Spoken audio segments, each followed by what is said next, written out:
ब्रेकनंतर बुलेटिनमध्ये आपल्या सगळ्यांचं पुन्हा एकदा स्वागत। जम्मूच्या किश्तवाडमधील चुशोती भागात ढगफुटी झाली असून चाशोटी भागात अचानक पूर आला। यामध्ये 10 जणांचा मृत्यू झाल्याची भीती वर्तवण्यात येते। मृतांमध्ये लहान मुलांचा समावेश असल्याचं सांगितलं जात आहे। दरम्यान इथे बचाव कार्य सुरू करण्यात आल्याची माहिती किश्तवाडचे उपायुक्त पंकज शर्मा यांनी दिली। ढगफुटीनंतर मोठं नुकसान होण्याची भीतीही वर्तवली गेली आहे।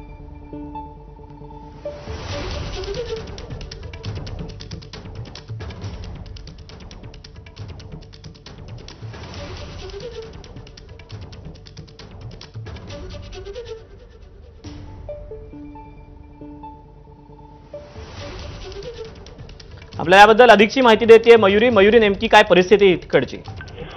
दीपक, आपण पाहतोय की 12:30 वाजता ही घटना जी आहे ती जम्मू काश्मीरच्या किश्तवाड जिल्ह्यातील पद्दार उपविभागात घडलेली आहे।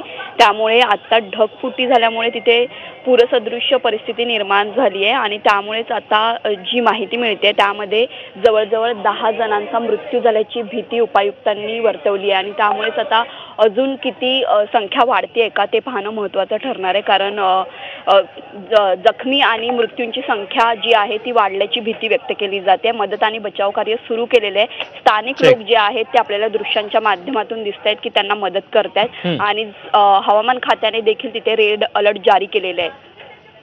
मयुरी, धन्यवाद दिलेल्या सविस्तर माहितीबद्दल। बातमीसोबत बुलेटिनमध्ये वेळ झाली छोट्याशा ब्रेकची। पाहत राहा IBP माझा।